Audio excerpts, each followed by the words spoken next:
On a souvent l'impression que l'économie mondiale est une machine incroyablement complexe, presque chaotique. Et pourtant, si on y regarde de plus près, on découvre qu'elle repose sur des règles et des systèmes plutôt ingénieux.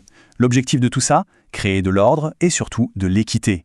On peut les imaginer comme des architectes invisibles qui construisent les fondations de nos échanges commerciaux.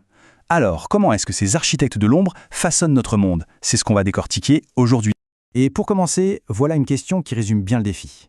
Imaginez un peu, 27 nations, chacune avec ses lois, sa culture, son histoire, qui doivent fonctionner ensemble comme un seul et même grand marché. C'est le casse-tête quotidien de l'Union européenne. Parce que pour qu'un marché unique marche vraiment, il y a une condition non négociable. Il faut que les règles du jeu soient les mêmes pour tout le monde. Pas de favoritisme. Une entreprise, qu'elle soit allemande, espagnole ou polonaise, doit pouvoir se battre à armes égales. C'est vraiment le socle d'une concurrence saine. Et justement, l'un des plus gros morceaux pour garantir cette équité, c'est la fiscalité. C'est là qu'intervient notre premier architecte invisible, le mécanisme d'harmonisation fiscale. Le problème de base, il est assez simple à comprendre. Si un pays décide de baisser massivement ses impôts juste pour attirer les entreprises, ça fausse complètement le jeu. Les autres pays y perdent, et les entreprises ne sont plus en compétition sur la qualité de ce qu'elles vendent, mais sur leur talent à trouver le meilleur paradis fiscal. C'est un vrai souci. Et la solution à ça, c'est ce qu'on appelle l'harmonisation fiscale. Attention, l'idée n'est pas de tout rendre identique, mais plutôt de rapprocher les systèmes, de gommer les différences les plus flagrantes pour que tout le monde suive des règles communes. C'est un travail de fourmi, vraiment. Ah, et là, c'est une distinction cruciale. Il ne faut surtout pas confondre harmonisation et uniformisation. Ce n'est pas la même chose. Harmoniser, ça ne veut pas dire que l'impôt sur les sociétés sera de 20% partout, non. Ça veut dire qu'on se met d'accord sur les principes de calcul, sur les règles de base pour éviter les abus. Chaque pays conserve quand même une partie de sa souveraineté fiscale. Du coup, les objectifs sont multiples. Il s'agit d'abord d'être plus juste pour tout le monde, citoyens comme entreprises. Ensuite, de simplifier la vie des boîtes qui travaillent dans plusieurs pays. Et bien sûr, de lutter contre cette concurrence déloyale pour, au final, rendre le marché unique européen plus solide, plus cohérent. Alors, concrètement, ça donne quoi? Eh bien, ce tableau le résume parfaitement. Pour la TVA, par exemple, il y a un taux minimum, un plancher de 15%. Pour l'impôt sur les sociétés, on s'attaque à la base de calcul pour qu'elle soit comparable partout. Et surtout, point essentiel, les États collaborent. Ils s'échangent automatiquement des informations pour débusquer ceux qui essayent de tricher. C'est un travail de fond, moins spectaculaire, mais absolument essentiel. Bon, on quitte le défi européen pour passer à un enjeu mondial. Parce qu'une fois qu'on a un peu clarifié les règles fiscales, il y a un autre risque énorme pour les entreprises qui font du commerce international, les montagnes russes des monnaies. Ça, c'est vraiment le cauchemar de n'importe quel exportateur. On pense avoir signé un super contrat, on est content.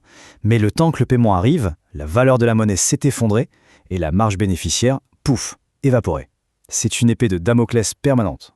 Ce phénomène, ça porte un nom, le risque de change. C'est tout simplement la possibilité de perdre de l'argent, non pas parce qu'on a mal fait son travail, mais juste parce que les marchés financiers sont instables. C'est assez frustrant. Pour bien visualiser, prenons un exemple tout bête. Une entreprise en Europe achète pour 100 000 $ de produits. Au moment de la commande, ça correspond à 90 000 €. Simple. Sauf que le paiement n'est pas immédiat. Et entre-temps, le dollar a baissé. Quand il faut payer, ces mêmes 100 000 $ ne valent plus que 85 000 €. Et voilà, une perte sèche de 5 000 € juste à cause du taux de change. Et ce risque, en fait, il a plusieurs visages. D'abord, il y a le risque de transaction. C'est l'exemple qu'on vient de voir. Ça touche directement les paiements. Puis, on a le risque de conversion, qui concerne plutôt la valeur dans les comptes des actifs qu'on possède à l'étranger.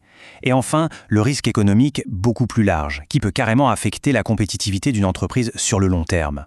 Mais alors, face à ce pari permanent, les entreprises ne restent pas les bras croisés, évidemment. Elles ont développé tout un arsenal d'outils, de stratégies pour se protéger. Ce sont nos deuxièmes architectes invisibles, ceux qui bâtissent la stabilité au milieu de la tempête financière. Le mot magique ici, c'est couverture. En anglais, on dit hedging. L'idée, c'est de se mettre à l'abri, de déployer une sorte de bouclier financier pour annuler l'effet des fluctuations de devises et du coup, sécuriser ses bénéfices. Et voici quelques-uns de ces outils. Le plus classique, c'est le contrat à terme. On fixe aujourd'hui un taux de change pour une transaction qui aura lieu dans le futur. C'est simple et efficace.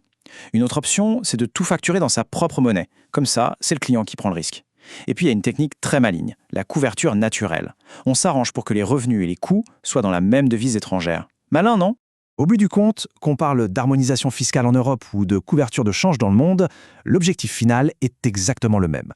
Il s'agit de créer de la prévisibilité, de réduire l'incertitude pour bâtir des règles du jeu stables et permettre aux entreprises de se concentrer sur leur vrai métier, innover, créer et produire.